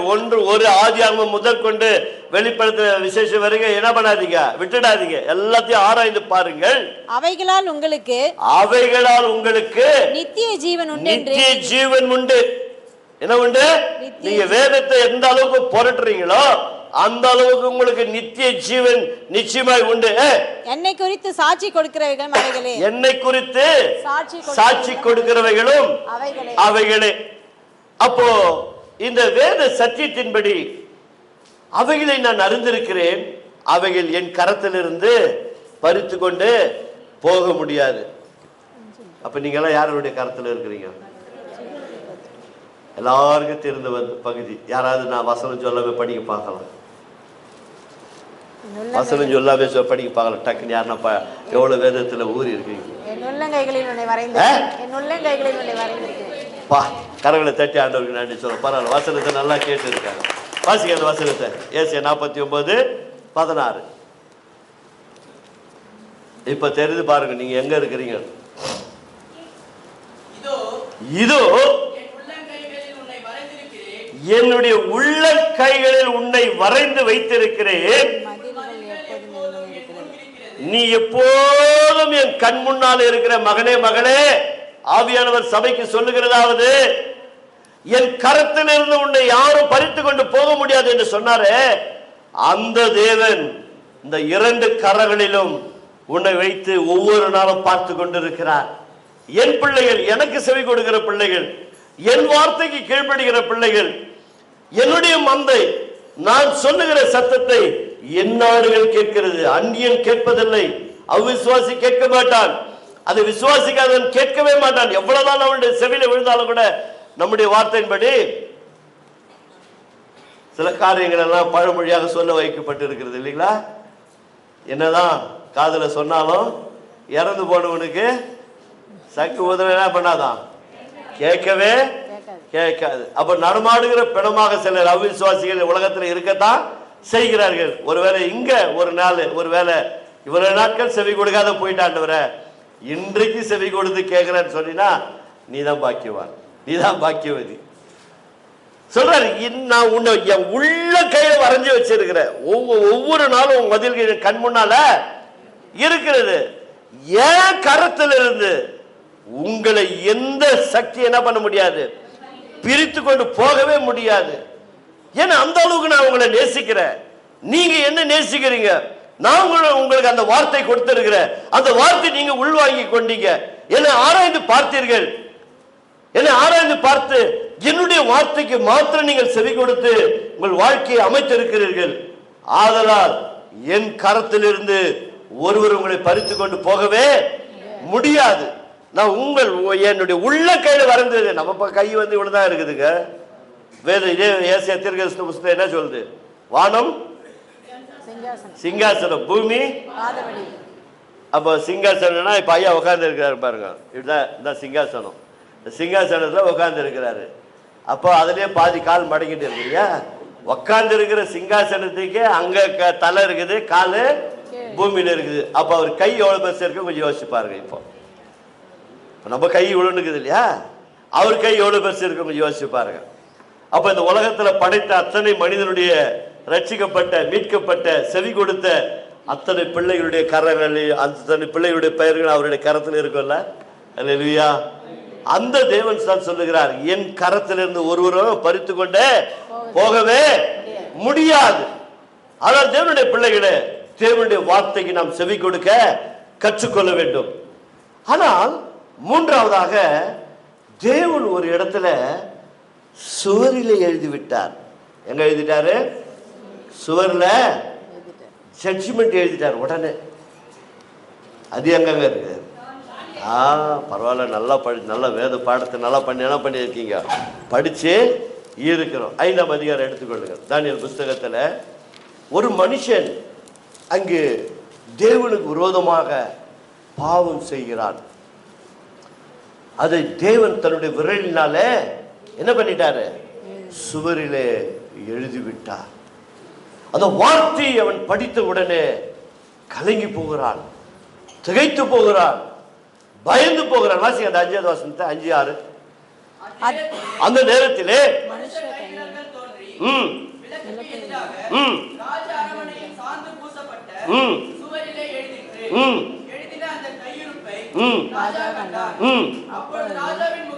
அப்போது ராஜாவுடைய முகம் வேறுபட்டு போயிடுச்சு. என்ன இப்படி திடீர்னு யாரும் எந்த காயும் எழுதப்பான்னு தெரியல, ஒரு விரல் எழுதுறது மட்டும் அவன் என்ன பண்றான், பார்த்துட்டான். ஏன் இந்த காரியம் நடந்தது? அங்கே பார்க்கும்போது அந்த இடத்துல தேவாலயத்திலிருந்து கொண்டு வந்த அந்த பாத்திரத்தில அவர்கள் என்ன செய்தார்கள்? மதுபானம் ஊற்றி குடித்தார்கள். ராஜ அரண்மனையில் ஒரு பெரிய தீமை நடக்கிறது. அது என்னவென்று சொன்னால், அங்கே தேவனுக்கு விரோதமான காரியம் நடந்தது. உடனடியாக அவனுக்கு அங்க ஒரு நியாய தீர்ப்பு எழுதப்பட்டது. 30வது வசனத்தை வாசிச்சு பாருங்க. அவன் அன்றைக்கு ராத்திரியில கல்தேயர் ராஜாவாகிய பெல்ஷாத்சார் கொலை செய்யப்பட்டான். இன்றைக்கு அந்த நிலைமை நமக்கு வரும் என்று சொன்னால் யோசித்து பாருங்க. இதைத்தான் புதிய ஏற்பாட்டில் நான் ரொம்ப நாள் சிந்திச்சுட்டு இருந்தேன். 1 கொரிந்தியர் 3ஆம் அதிகாரம் 16 நம்ம எப்பவுமே வாசிக்க எல்லாருக்கும் தெரிஞ்சோம். நீங்களே தேவனுடைய ஆலயம். அப்போ அந்த ஆலயத்தை கெடுக்கிறவர்களை நான் கெடுப்பேன் எழுதி வச்சிருந்தாரு. என்னையா புதிய ஏற்பாட்டில் இவ்வளோ ஒரு கடினமான வார்த்தை ஆண்டவர் எழுதி வைத்திருக்கிறான்னு பார்க்கும்போது, அதான் வேதத்தை ஆராய்ந்து பாருங்கள். ஒன்றும் ஜோடிப்பில்லாமல இருக்காது, எல்லாம் ஜோடிக்கப்பட்டு இருக்கிறது. தேடி வாசிங்கள் சொல்லும் போது, அப்போ நான் இந்த நியாய தீர்ப்பு எழுதப்பட்ட அந்த சூழல் எழுதப்பட்ட வார்த்தை அன்றைக்கு அவன் என்ன பண்ணிடுச்சு, சாக அடிச்சிச்சு. இப்போ புதிய ஏற்பாட்டில் என்ன சொல்றான்னு பாருங்க. 3:16 வாசி. ஃபர்ஸ்ட், நீங்கள் தேவனுடைய ஆலயமா இருக்கிறீர்கள் என்றும் தேவனுடைய ஆவி உங்களில் வாசமா இருக்கிறது என்றும் இன்னும் அறியாமல் இருக்கிறீர்களா? இது சபை கட்டிடம், நாம் கூடி வந்து தேவனை ஆராதிப்பதற்காக வைக்கப்பட்டிருக்கிறது. ஆனால் நீயும் நானும் தேவனால் தெரிந்து கொள்ளப்பட்டு தேவன் தன்னுடைய ஜீவனை கொடுத்து தம்முடைய வசனத்தை அனுப்பி நம்மை ரட்சித்து நம்முடைய சரீரத்தை பரிசுத்தப்படுத்தி அன்று உடன்படிக்கை பெற்று பரிசுத்த ஸ்தலத்தில் இருந்தது போல தேவன் இந்த சிங்காசனத்திலே வாசம் செய்கிறார். உள்ளே நமக்குள்ளே வாசம் செய்கிறார். நீயும் நானும் தான் ஆலயமா இருக்கிறோம். இப்ப சொல்லுகிறார் பாருங்க, நீங்கள் இன்னும் அந்த தேவனுடைய ஆலயமா இருக்கிற என்று அறியாமல் இருக்கிறீர்களா? ஒரு மனுஷன் தேவனுடைய ஆலயத்தை கெடுத்தால் அவனை தேவன் கெடுப்பார். காரணம் என்ன? தேவனுடைய ஆலயம் பரிசுத்தமாய் இருக்கிறது. தேவனுடைய ஆலயம் பரிசுத்தமாய் இருக்கிறது. பரிசுத்தமாய் இருக்கிறது. நீங்களே அந்த ஆலயம். நீங்கள் தான் அந்த ஆலயம். அப்படி என்று சொன்னால் ஆவியானவர் சபைக்கு சொல்லுகிறது, காதுள்ளவன் கேட்க கடவன். ஒருவன் இந்த தீர்க்கதரிசன புஸ்தகத்தில் சொல்லப்பட்ட வார்த்தையின்படி கேட்டு அதன்படி வாழும் பொழுது அவன்தான் பாக்கியவான். அப்படி இல்லை என்று சொன்னால், நீ இந்த ஆலயத்தை கெடுப்பாய் என்று சொன்னால் தேவன் உன்னை கெடுத்து போட்டால் உன்னுடைய நிலைமை எப்படி இருக்கு யோசித்து பாருங்கள். அநேக ஞானஸ்தானம் எடுத்து மூழ்கி தேவனை மனப்பூர்வமா இவர்தான் மெய் தேவன் என்று ஏற்றுக்கொண்டும் கூட இன்னும் கூட அநேகருடைய வாழ்க்கையில இந்த மதுபான பழக்கம் இருப்பதை தேவன் அறிந்திருக்கிறார். ஒருவேளை அப்படிப்பட்ட அடிமைத்தனத்தில் நாம் இருப்ப வேண்டும் சொன்னால் இன்றைக்கு மனம் திரும்ப வேண்டும் என்று கர்த்தருடைய ஆவியானவர் சபைக்கு சொல்லுகிறதாவது, காதுள்ளவன் கேட்க கடவன். யாருக்கு வேதனை, யாருக்கு கண்ணீர், யாருக்கு துக்கம், யாருக்கு காரணம் இல்லாத காயங்கள், யாருக்கு ரத்தம் கலங்கின கண்கள், கலப்பு நிறைந்த சாராயத்தை குடிக்கிறவனுக்கு அல்லவா? ஆனால் தேவனுடைய பிள்ளைகளே, நீ தேவனுடைய ஆலயமா இருக்கிறபடியால் அந்த ஆலயம் தேவனுடையதா இருக்கிறது. அது பரிசுத்தமா இருக்க வேண்டும் என்று கர்த்தர் விரும்புகிறார். ஆனால் மனம் திரும்ப வேண்டும் என்று கர்த்தர் விரும்புகிறார். நீ இந்த ஆலயத்தை கெடுப்பா என்று சொன்னால் தேவன் உன்னை கெடுத்து விடுவார். அநேகர் என்னிடத்துல பழகும் பொழுது சிலர் ஒரு வார்த்தை சொன்னார்கள், என்னையா இந்த சரீரம் மண்ணுக்கு தானே போகுது, மண்ணுக்கு போயிட்டு பிறகு ஆத்மா தானே பரலோகத்துக்கு போகுது, ஆத்மாவா குடிக்குது, சரீரம் தானையா குடிக்குது அப்படின்னு சொன்னாங்க. அப்பதான் ஆண்டவருடைய வசனத்தை எடுத்து சொன்னோம், ஐயா இந்த சரீரம் சாதாரணமாக நினைச்சுக்காதோ, ஏற்கனவே இருந்த சரீரம் ஓகே, நீ சொன்னபடிதான் மண்ணுக்கு போறது, மண்ணோட மண்ணு போயிடுறது, கூட சேர்ந்து உன் ஆத்மாவும் நரகத்துக்கு போறதையா. இப்ப ரட்சிக்கப்பட்டு இருக்கிற, ரட்சிக்கப்பட்ட பிறகு வெறும் ஆத்மா மட்டும் இல்லையா, இந்த சரீரமும் பாதுகாக்கப்பட வேண்டும், இந்த சரீரமும் பரிசுத்தமா வச்சுக்கணும். ஒன்று இப்ப அதே கொரிந்தியர் 6ஆம் அதிகாரம் 19-20 வசனத்தை வாசி பாருங்க. இந்த சரீரத்துக்காக ஆண்டவர் கரையும் கொடுத்துக்கிறாருங்க, சும்மா இல்லைங்க. உலகத்தை தனக்கென்று ஆதாயப்படுத்தி கொண்டாலும் இந்த ஜீவனை நஷ்டப்படுத்திக் கொள்ளக்கூடாது. வாசிங்க 19. உங்கள் சரீரமானது நீங்கள் தேவனால் பெற்றதும் உங்களில் தங்கி இருக்கிறதுமான பரிசுத்த ஆலயமா இருக்கிறது என்றும் நீங்கள் நீங்கள் உங்களுடையவர்கள் அல்லவென்று அறியீர்களா? இன்னும் அறியாமல் இருக்கிறீர்களா? கிரயத்திற்கு கொல்லப்பட்டீர்களே. ஆகையால் தேவனுடையவர்களாகிய, நல்ல கவனிங்க, உங்கள் சரீரத்தினாலும் உங்கள் ஆவினாலும் தேவனை மகிமைக்காரர்களை தட்டி ஆண்டவர்கள் நன்றி சொல்லும். இலவசமான ரட்சிப்பு உனக்கு கொடுத்து, உன் சரீரத்தில் ஆரோக்கியத்தை கொடுத்து, பலத்தை கொடுத்து, சுகத்தை கொடுத்து, வேலை செய்யக்கூடிய பலனை கொடுத்து, உலகத்தில் எந்த மனிதனும் கொடுக்க முடியாத அந்த ரட்சிப்பை என் ஆண்டவர் இயேசு கிறிஸ்து உனக்காக தன் சரீரத்தில் பாவத்தை சுமந்து தீர்த்தாரே. இந்த சரீரத்தை கெடுக்க நீ எப்படி நினைக்கலாம்? மதுபானத்தினாலும் காஞ்சா பொருட்களினாலும் பல விதமான தீமை பொருட்களினாலும் உன் இதயத்தை, உன் உள்ளத்தை கெடுத்து வைத்திருக்கிறோமே. என் ஆடுகள் எனக்கு செவி கொடுக்கிறது என்று சொன்னாரே, அந்த ஆடுகளாய் உண்மையாய் நீ இருப்பாய் என்று சொன்னார். தேவனுக்கு பின்னாக அவர் வார்த்தைக்கு கீழ்ப்படிந்து அவருடைய சித்தத்தின்படி நடக்க நாம் கற்றுக்கொள்ள வேண்டும். ஒரு நாள் நியாய தீர்ப்பு வரதான் போகிறது. அது இன்றைக்கு இல்லை என்று சொன்னால் ஒரு நாள் நிச்சயமாய் வரதான் போகிறது. அது எப்பொழுது வரும் என்று நாம் கேட்க கூடாது. நிச்சயமாய் வரும். ஒரு சிலர் நியாய தீர்ப்பு தங்களாவே ஏற்றுக்கொள்கிறார்கள். 1 கொரிந்தியர் 11 அதிகாரம் எல்லாருக்கும் தெரியும் இல்லைங்களா? திருவிருந்து எடுக்கிறதுக்கு முன்னாடி என்ன சொல்லி இருக்கிறாரு? உங்களை நீங்கள் என்ன பண்ணிக்கொள்ளுங்க, பரிசோதித்து பார்த்து கொள்ளுங்கள். ஏனெனில் அநேகர் பலவீனராகவும் வியாதிப்பட்டவர்களாகவும் நித்திரையை அடைந்து போய்விட்டார்கள். சிலர் தேவனுக்கு விரோதமாய் செய்து இப்படிப்பட்ட காரியங்களை செய்தபடியால் அவர்கள் வாழ்க்கை சீக்கிரத்தில் கூட என்ன பண்ணிட்டாங்க, முடித்து கொண்டார்கள். அல்லது அன்பு தெய்வ மக்களே, தேவனுடைய பிள்ளைகளே, தேவன் ஆவியானவர் சபைக்கு சொல்லுகிறதாவது, காதுள்ளவன் கேட்க கடவன். கெட்டவர்களையும் ஞானமற்றவர்களையும் படிப்பறிவில்லாதவர்களையும் தேவனுக்கு துரோகம் செய்தவர்களையும் தேவனுக்கு பிரியமில்லாதவர்களை தான் தேவன் இந்த பூலோக வாழ்க்கையில அப்படிப்பட்ட மனிதர்களை தெரிந்து கொண்டு அவர்களை கழுவி சுத்திகரித்து அவர்களை பரிசுத்தப்படுத்தி நீயும் நானும் அவருடைய பிள்ளையாக மாற்றும்படி கர்த்தர் அனுகிரகம் செய்திருக்கிறாரே. இதை விட ஒரு வாக்கியம் என்ன?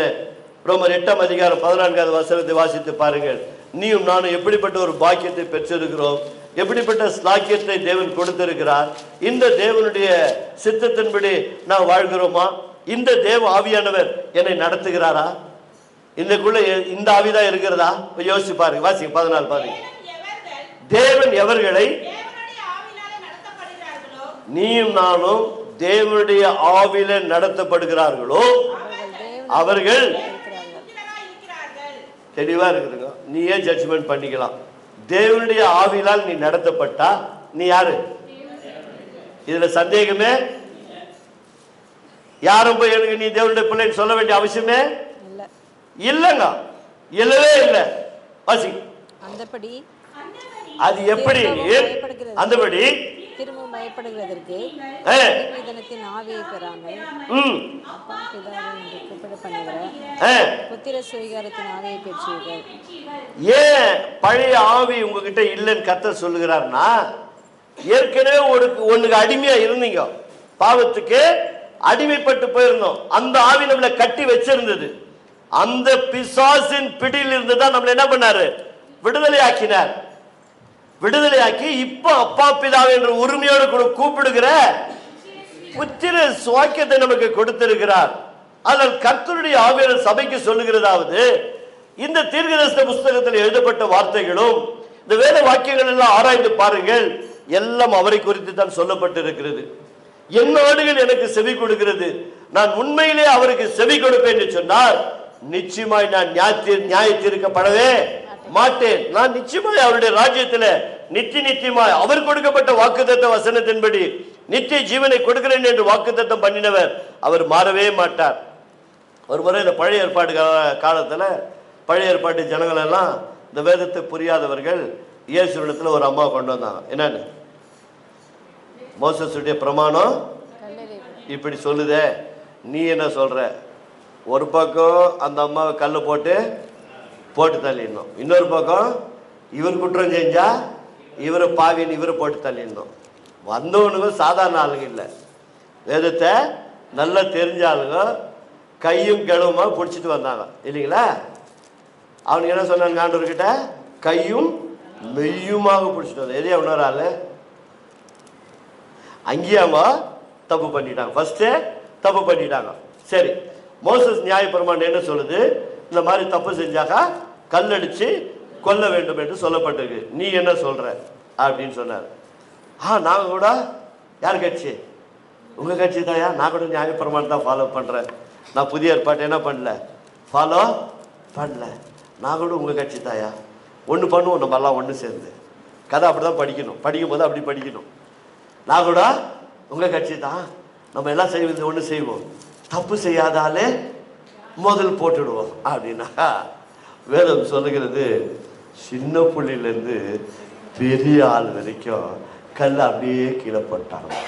ஏன்னா இவர் எழுதி வச்சிட்டார், கீழே எழுதிட்டாரா. இவர் வரலாறு இப்போ என்ன பண்ணி நிற்கிறாரு, எழுதி நிற்கிறாரு. கிறிஸ்டி, நீ நேற்று அந்த தப்பு செஞ்ச தெரியுமான்னு எழுதினார. நான் பார்த்தேன். இது என் பேர் இருக்குது. நான் என்ன ஆகிட்டேன், ஏஸ்கேப்பு. ரெண்டாவது இன்னொருத்தர் பேர் எழுதுறாரு. அவன் பார்த்தான், இது எங்கடா நம்ம பேர் அவமானம் ஆகிடும் போது அவன் எஸ்கேப் ஆகிட்டான். ஒருத்தர் பேராக எழுதிக்கினே இருக்கிறாரு. ஒருத்தனும் பார்க்குறான், இது நம்ம பேரால தான் இருக்குது. ஐயோ ஐயோ சொல்லி நம்ம பேரை எழுதுறதுக்கு முன்னாடியே நம்ம என்ன பண்ணிடலாம், இங்கேருந்து ஓடி போயிடலாம். நல்லா ஓடி போயிட்டாங்க. இப்போ அந்த அம்மா பார்த்து கேட்குறாரு, ஏம்மா யாரும் கல் அடிக்கலையா? யாரும் அடிக்கலான்றவரை. இப்போ கல் அடிக்கிறதுக்கு யாருக்கு உரிமை இருக்குது? இவர் பாவியா? ஒரு பாவம் செஞ்சுட்டாக்குறாரு? ஒன்றுமே இல்லை. பாவம் செய்யாத பரிசுத்தம் உள்ள கடவுள் அங்கே அமர்ந்திருக்கிறார். ஒவ்வொரு பெயரும் எழுதும்போது ஒவ்வொருத்தரும் அப்படியே போயிட்டாங்க. இப்போ சொல்கிறாரு, அம்மா நியாயம் தீர்க்கிற அதிகாரம் என்கிட்ட இருக்குது, ஆனால் நான் ஒன்று என்ன பண்ணல, நியாயம் தீர்க்கவே இனியாவது பாவம் செய்யாது. கரங்களை தட்டி ஆண்டவருக்கு நன்றி. இவ்வளவு நாள் செஞ்சுட்டேன், இது செஞ்சதுனாலதான் நடு தெருவில் கொண்டு வந்து நிக்க வச்சிட்டாங்க. எல்லாம் சமுதாயமே ஒண்ணு என்ன பண்ணிடுச்சு, நடு தெருவுக்கு கொண்டு வந்து நடிச்சு வாழ்க்கை இப்படி ஆயிடுச்சுன்னு சொல்லிட்டு, இனி இந்த வாழ்க்கை வரக்கூடாது என்று சொன்னார். இனியாவது இந்த பாவம் செய்யாது, போ வாழ்ந்துக்கள் போ. இதைதான் இன்னைக்கும் ஆவியானவர் நமக்கு சொல்லுகிறார். மகனே மகளே, இதுவரைக்கும் எவ்வளவு சத்தியத்தை கேட்டுட்ட, தப்பு செஞ்சுட்ட, ஓகே நான் விட்டுடுறேன். இன்னைக்கு உன் பாவத்தை நான் மன்னிக்க இன்னைக்கு கூட நான் காத்திருக்கிறேன். ஆவியானவர் சபைக்கு சொல்லுகிறது, காதுள்ளவன் கேட்க கடவன். இன்றைக்காவது கேள், இனி பாவம் செய்யாதே, போ போய் வாழ்ந்து கொள். நானும் உன்னை நியாயம் தீர்ப்பதில்லை. ஒருவன் என் வார்த்தை கேட்டால், நான் இந்த உலகத்திற்கு வந்த ஒளியா இருக்கிறேன். ஆதலால் இந்த ஒளியிலே நடக்கிறவன் இருளிலே நடமாட மாட்டான். இனி நீ பாவம் செய்யாதபடிக்கு வாழ வேண்டும் என்றுதான் தேவனுடைய விருப்பமா இருக்கிறது. அவர் எழுதினதெல்லாம் நம்மை வாழ வைப்பதற்காகத்தான். உன்னுடைய பெயர் என்னுடைய பெயர் ஜீவ புஸ்தகத்தில் இருக்கிறது, மறந்து போகாதீர்கள். இந்த புஸ்தகத்தில் எழுதப்பட்டதை ஒரு நாளும் வாங்கவும் முடியாது, திறந்து பார்க்கவும் முடியாது. எழுதினது அவர்தான். அவர்தான் நீங்க புஸ்தகத்தை திறப்பாரு. பெயர் இருந்தா, பிதாவினால் ஆசீர்வதிக்கப்பட்டவர்களே உள்ளே வாருங்கள். அந்த பெயர் அந்த ஜீவ புஸ்தகத்தில் இல்லை என்று சொன்னால் அக்கினி கடல்ல தள்ளப்படுவார்கள். இதற்கு ஒரு உதாரணம் சொல்றாங்க. என்ன உதாரணம் சொல்றாங்கன்னாக்கா, ஏன் தள்ளப்படுவார்கள் சொன்னாக்கா, அப்போ மன்னிப்பு கேட்குவாங்களாம். ஆண்டவரே என்ன பண்ணிடுங்க, ஒரு வயசு கூட மன்னிச்சிருக்குன்னு. அப்போ தேவதூதை பார்த்து சொல்லுவானா, உனக்கு எவ்வளோ வாய்ப்பு கொடுத்தாரு கடவுள், இன்னும் எல்லாத்தையும் இங்கே வந்து கெஞ்சி நிற்கிறேன், அப்படி தள்ளி விட்டுருவாங்க. தேவையாது நமக்கு? இன்னைக்கு மனம் திரும்புவோமா? எத்தனையோ நன்மையான காரியங்கள் நம்மகிட்ட இருக்குது. ஆண்டு சொன்னார்ல, என் வார்த்தை என் ஆடுகள் என்ன பண்ணுது, செவி கொடுக்குது. முதல்ல நான் உள்ள கையில் வரைஞ்சி வச்சிருக்கிறேன். ஒரு நாள் ஒன்று பறிச்சு கொண்டு போக மாட்டேன். நம்மளை பற்றி இவ்வளோ சாட்சி சொன்னார். அவருக்கு சாட்சியாய் வாழ நம்மை நாமே தேவனுக்கு பிரியமாய் வாழ ஒப்பு கொடுப்போமா? கிருபை விட நல்ல ஆண்டவரை, இந்த காலை வேளைக்காக நமக்கு நன்றி செலுத்துகிறோம். ஆவியானவர் சபைக்கு சொல்லுகிறதாவது, காது உள்ளவன் கேட்க கடவன் என்று சொன்னீரே. அப்பா, நீர் இந்த புஸ்தகத்தை எங்கள் கரங்களில் எழுதி கொடுத்திருக்கிறேன் சுவாமி. அநேக பரிசுத்தவான்கள் ஆவினால் நிரப்பப்பட்டவர்களாய் எழுதியிருக்கிறார்கள். நீர் உடைய அன்பின் கரத்தினால் பிரமாணங்களை எழுதி கொடுத்தீர் சுவாமி. நாங்கள் அந்நிய காரியமாய் நினைத்து விட்டோம் சுவாமி. மீண்டும் ஒரு வசி கூட எங்களை அன்பாய் பார்த்து அழைக்கிறீர் ஆண்டவரே. இனியாவது பாவம் செய்யாதே போ, இனி பாவம் செய்யாதே போ. இவ்வளவு நாள் பாவம் செய்திருந்தான், உன் வாழ்க்கை இப்படி சீரழிந்தது என்று சொல்லி ஆண்டவரே வாழ வைத்த தெய்வமே, வந்திருக்கிற சபை யாவரும் கரங்களில் ஒப்பிடுகிறோம். எழுதப்பட்ட வார்த்தையின்படி, நீ சொல்லப்பட்ட வார்த்தையின்படி உமக்கு செவி கொடுத்து வாழ பிதா குமார் பரிசுத்த நாமத்தினாலே நம்முடைய பிள்ளைகளை ஆசீர்வதியும். உடைய தாசனுடைய கரத்துல ஒப்புடுகிறோம் அப்பா. தாசனுக்கு இருக்கிற அந்த சரீர பலவீனங்கள் எல்லாவற்றையும் நீக்கி போட்டு கர்த்தர் ஒரு புதிய பலனை கொடுக்க முடியாது நாங்கள் செபிக்கிற மாட்டோர. கழுகு தன் சட்டைகளை அடித்துக் கொண்டு உயர பறக்கிறது போல மீண்டுமாய் நான் உனக்கு வாழ வயதை கொடுப்பேன் என்று சொன்னேன். அப்படியே நம்முடைய தாசனை ஒரு வாழ வயதுக்குரிய பலனை நீங்க கொடுக்க முடியாது நாங்கள் செபிக்கிறோம். கர்த்தர் நீங்கள் அப்படியே செய்கிறமைக்காய் நன்றி. தொடர்ந்து காத்துக்கொண்டு வழிநடத்தும். மீண்டுமாய் சபை மீண்டுமாய் சந்திக்கிற நாள் வரைக்கும் நம்முடைய பிள்ளைகள் நமக்கு செவி கொடுத்து வாழும்படி கர்த்தர் அருள் புரிய முடியாது. மீட்பர் இயேசு நாமத்தால் செபிக்கிறோம் பிதாவே. ஆமென்.